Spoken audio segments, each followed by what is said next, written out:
You know, nothing really makes you appreciate the things you take for granted quite like losing those things.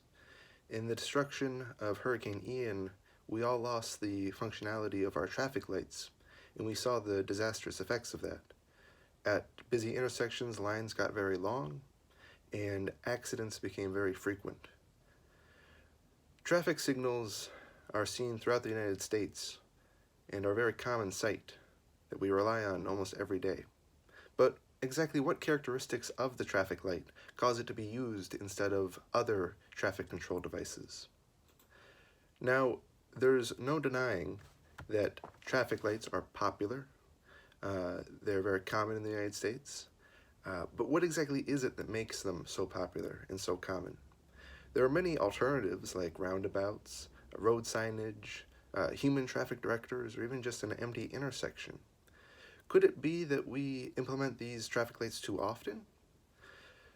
To explore this question, let's start with a brief history of traffic lights and then move on into some key features that define what the traffic light is.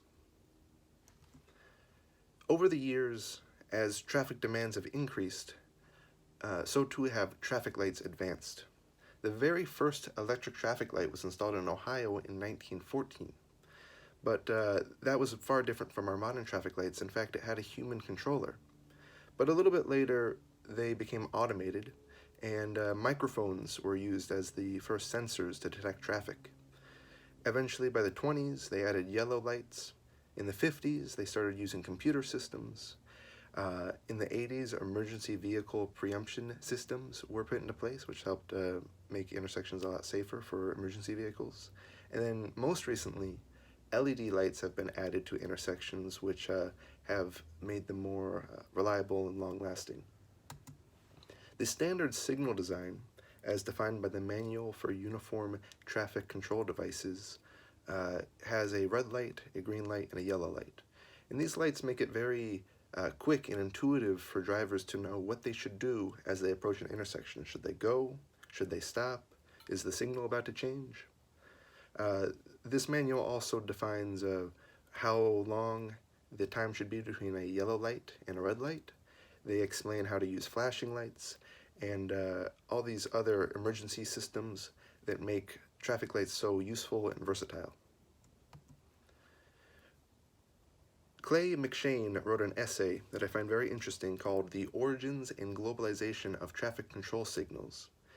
His essay claims that traffic lights succeeded because they were both cost-effective and appealing to drivers. Compared to a human traffic conductor, an automatic traffic light can save a lot of cost on labor. They simply need to be maintained, but you don't need to pay anyone to stand out there all day. They also require a lot less work on the side of the drivers, which is why they're so popular among motorists. When you're going up to a traffic intersection, you don't need to stop and wait at like you would at a stop sign and rely on all your drivers being very present. You can simply move through the intersection or come to a stop, and the light will make it clear what you need to do. Really, the most complicated component of traffic lights is the things that we can't see. It's the different algorithms used to direct traffic and decide what signals need to be sent.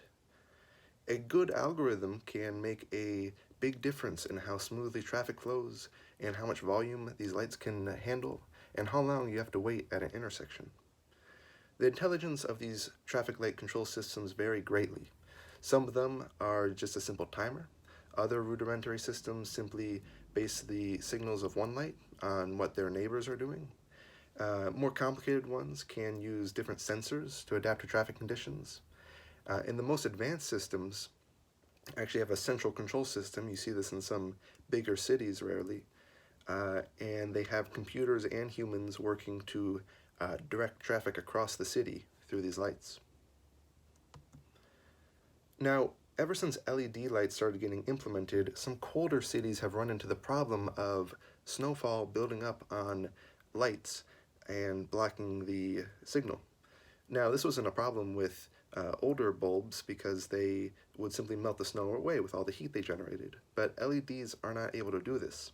And so you can see here that these snow scoop visors have been a common solution to the problem. where they allow airflow to help blow away some of the snow buildup, which helps, but it's not a perfect solution, and I'd be interested to see what designs come out in the future to put a more permanent solution into place. Now, when it comes to marketing a traffic light, the main buyers are going to be cities and municipalities that are making the roads. And these traffic lights, they can get quite costly, upwards of $800 for a 3-signal traffic light head. And that's only one part of the cost, and you must consider that there's multiple signals per intersection. You also have to pay for the masts, the controllers, the sensors, the emergency vehicle systems, the power supplies, the timing setups, and all these systems also need to be maintained, which is even more money. And so when it comes to marketing the new advancements in traffic lights, usually they come in 3 kinds: either efficiency, you're able to handle more volume; cost effectiveness, you won't have to repair them as often, you won't need as much maintenance, they're going to last longer; and then finally safety. Safety is a very important part of controlling traffic. And so when a manufacturer comes out with a new design, they're usually going to focus on one of these things, because a buyer is going to be more willing to pay money if it means that they're not going to have to replace this traffic system as often. Now, traffic lights are great and popular for a lot of good reasons, but they do have their shortcomings. Compared to a static traffic control system, traffic lights are more expensive and complicated. A roundabout or just some stop signs, it's very simple to maintain and doesn't cost nearly as much as a complicated traffic signal. Traffic lights involve cars going through intersections at very fast speeds, so when there is a collision, it can be a lot more deadly. A poor signal control system might have cars waiting around at an empty intersection. You might have experienced this yourself at different intersections that were operated on a timer. And traffic light intersections are not particularly pedestrian or cyclist friendly, which can be a problem, especially in cities where people are trying to cross the street, but it's a little challenging when you have these giant intersections with these lights. In traffic lights, they're not a one-size-fits-all solution. The Manual for Uniform Traffic Control Devices has put out some warrants, 9 warrants, that determine whether or not a intersection should have a traffic light installed. And now you can see over in the infographic, there's a 10% overall decrease in crashes and an even larger decrease in specifically angle crashes and fatal crashes and injury crashes. And so traffic lights, when they are required at intersections that meet these requirements, they're very effective at stopping crashes. But in fact, when you install traffic signals in intersections that do not warrant a signal, you can actually find an increase in crashes over time, which is a big problem. And so traffic lights are useful, yes, but they're not for everything. After studying traffic lights for these many weeks, these are the conclusions I've found about the future of traffic lights. I think that traffic lights have been around for a long time, and they're not going to be going anywhere, in the short term at least.